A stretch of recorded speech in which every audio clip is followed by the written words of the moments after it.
Our next performer is someone who's come all the way from Delhi. Yes, they come all the way from Delhi. This is their first ever performance of a story, and I'm so excited. Please welcome Vishakha. Hi, so my name is Vishakha, and I'm a fiber artist and a social researcher. And everybody always asks, what the hell is a fiber artist? So that means that I work with wool. So I work with sheep's wool, silk, and cotton, and I spin my own yarn. And then I use that to crochet and embroider and weave and felt different kinds of art. Yeah. Yeah, you can check out my work on Instagram. It's @spinster.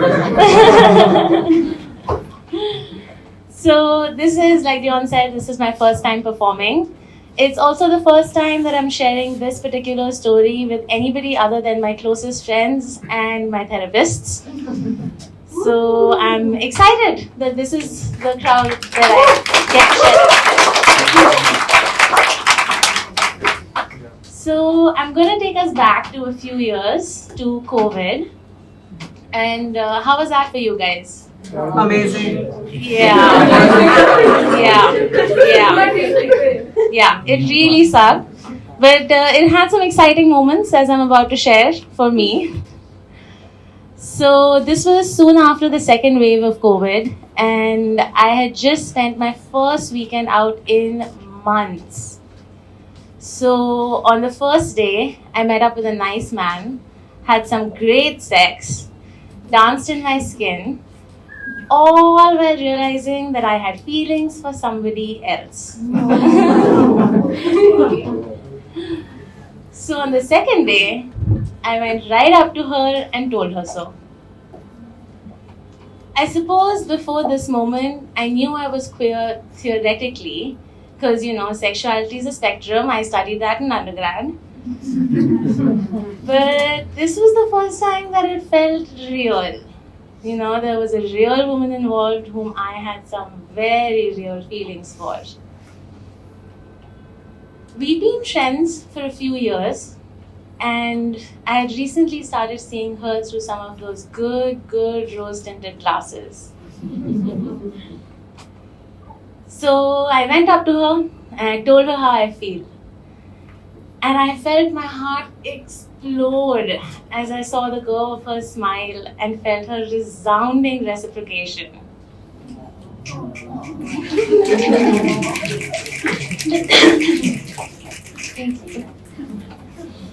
So we kissed for what seemed like an eternity. Like it was this one moment that was just tantalizingly stretched out just for us. It was so special. And then we made some slow, soft, sweet, tender, enthusiastic love to each other.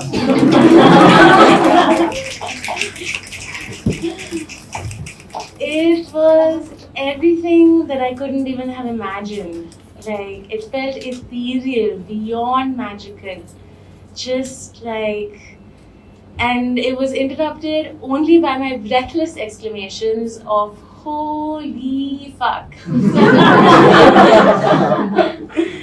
Is this what sex is supposed to feel like?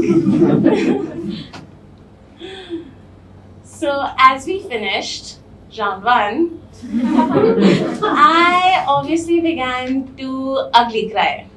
And I was stunned to find her kissing me through tears and snot. And the idea that somebody could witness me having such intense emotion and going through this dramatic reordering towards my natural self, and then kiss me, love me through that, offer me care and affection, it was unfathomable. And yet, it was happening to me.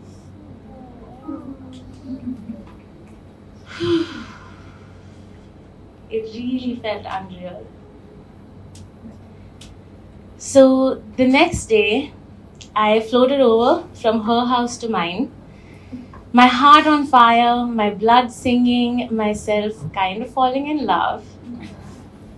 And obviously, the next logical step was to immediately share this news with my family.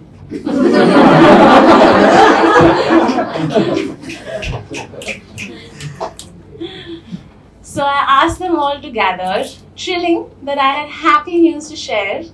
And this was coming from a person who had spent the last few months in like a deep, deep depression.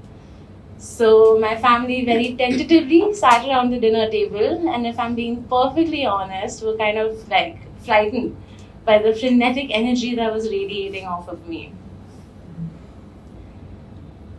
I began by asking them to look at me, to really look at me, to give me their full attention. I then took a moment, took a breath, filled my lungs and said, I love myself.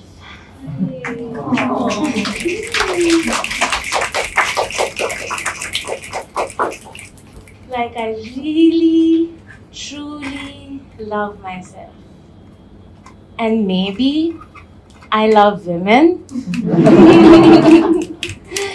And perhaps I'm falling in love with one. I then faced 5 minutes and 32 seconds of complete silence. I know because I recorded myself for, joyous posterity. The silence was followed by an all-important and riveting discussion on chips.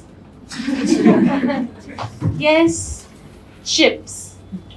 Which is the best kind?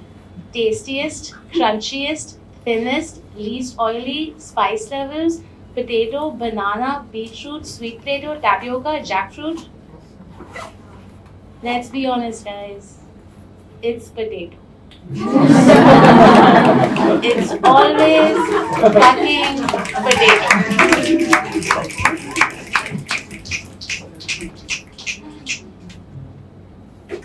8 minutes and 12 seconds later, my father says, we'll deal with it. And that was it. No one said anything else. And we continued on as though I never spoke up.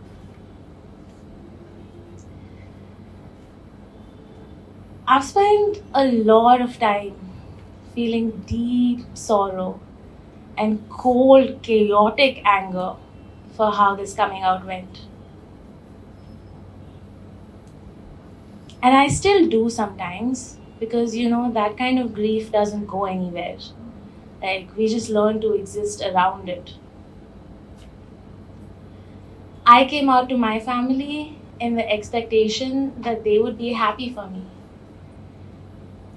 And that's so heartbreakingly sweet and naive that I love myself even more for it.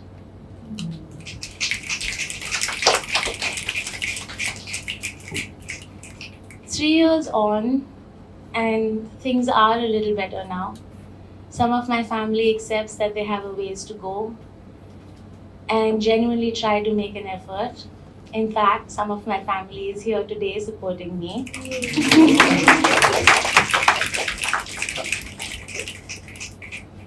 It's still not the pride parade that I imagine in my daydreams. But, it'll have to do for now. And I've had to make my peace with it being what it is. Now, as I explore my sexuality, my gender expression, and my queerness, I don't shove myself out of my closet, or my almari as I prefer to call it. Because I've realized that my almari is just that. It's mine, and it's mine alone. It's my retreat. It's my cocoon. It's my safe space. One that I have lovingly crafted. What I have done is attach a little balcony to it. So I can step out into this in-between space, check the Tatman, see how I feel, and then retreat if I want, or come out whenever and with whomever I choose to play, to run, to smoke, to dance, to wreak havoc, to create, to breathe, and to just be.